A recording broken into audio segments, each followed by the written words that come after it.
সংবাদ প্রকাশের জেরে রংপুরের সিনিয়র সাংবাদিক লিয়াকত আলী বাদলকে অপহরণ করে সিটি কর্পোরেশনে নির্যাতন এবং প্রধান নির্বাহী কর্মকর্তার কাছে ক্ষমা চাইতে বাধ্য করার চেষ্টা এবং মব তৈরি করে সাংবাদিকদের মারধর এবং হেনস্থার মামলার আসামিদের গ্রেপ্তার ও জড়িতদের বিচারের দাবিতে মিট দ্য ডিসি কর্মসূচি পালন করেছে রংপুরে কর্মরত গণমাধ্যম কর্মীরা।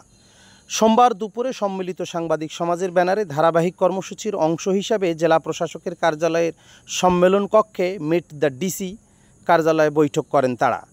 এতে রংপুরের সাংবাদিক union RPUJ, city press club, Rangpur reporters club, reporters unity, Bangladesh photo journalist association, television camera journalist association, online journalist অ্যাসোসিয়েশনের সভাপতি, সাধারণ সম্পাদকগণ বক্তব্য রাখেন।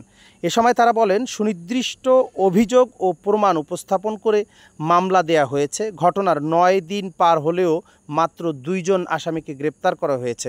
অন্য আসামিরা প্রকাশ্যে ঘুরে বেড়াচ্ছে, সাংবাদিকদের বিরুদ্ধে মব তৈরির চেষ্টা করছে, ফেসবুক লাইভ করছে, বিভিন্ন নামে সাংবাদিকদের হুমকি ধামকি দিচ্ছে। আসামিরা মিথ্যাচার, অপপ্রচার এবং বিষোদ্গার করে পরিস্থিতি ঘোলাটে করবার চেষ্টা করছে।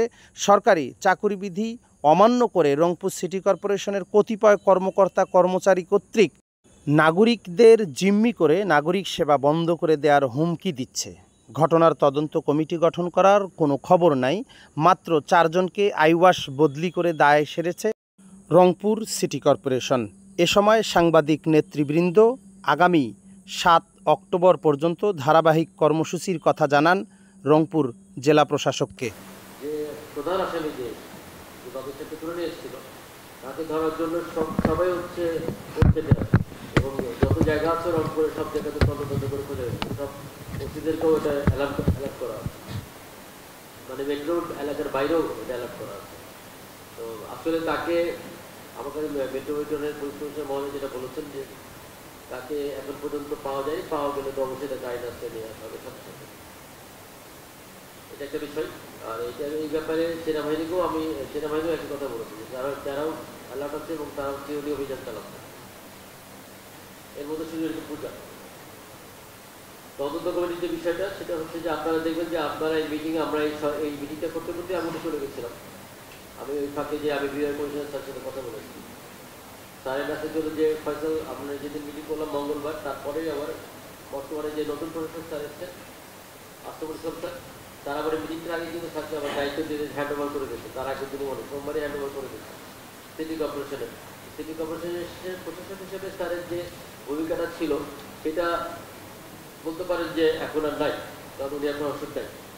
কিন্তু এই যে বিষয়টা ঘটে গেছে বাদল সাহেবের সাথে মানববন্ধ ঘটনা, এটা যে তদন্ত কমিটি, এটা স্যার হচ্ছে বিভাগীয় কমিশনার হিসেবে স্যার হয়তো আমাকে বলেছে যে পূজার যে বন্ধটা হতে যাচ্ছে তার আগেই স্যার চেষ্টা করছেন যে এটা তদন্ত কমিটি গঠন করতে দেওয়ার জন্য, এবং এটা আমরা স্যারকে স্বাধীনতা দিয়েছি, স্যারের মতো করে তদন্ত কমিটি করে এটা সুস্থ তদন্ত হয়। এখন হচ্ছে যে নতুন প্রশাসক যিনি আস্তাকুল স্যার জয়েন করেছেন, জয়েন্ট সেক্রেটারি, তাদের সাথে এই বিষয়টাতে আমি যে বিষয়টা এখন উত্থাপিত হয়েছে এই বিষয়টাতে তার সাথে কথা বলবো। এবং কিছু বদলি হয়েছিল এবং বদলি করার পরে যার জায়গায় যার কাজ করা যাচ্ছে সেটা সেভাবে কাজ করতে সেটা আমি কথা বলবো স্যারের সাথে এই পুরো বিষয়টা নিয়ে, এবং স্যার নিশ্চয় একটু গুছিয়ে উঠবে এই সময়ের মধ্যে। আর সিটি কর্পোরেশনের সার্বিক যে কার্যক্রমগুলো আছে আমি কথা বলে জানতে পেরেছি যে অফিসাররা যে বসা শুরু করেছে এবং কার্যক্রম শুরু হয়েছে, এবং পুজো উপলক্ষ থেকে সকল বা আউটসাইড যে কাজগুলো আছে এগুলো শুরু করেছে, স্বাভাবিকভাবে চলছে। আশা করি যে আমরা একটা মানে ভালো কিছু আশা সবসময় রাখি, কারণ আসলে আমি খুবই অপটিমিস্টিক।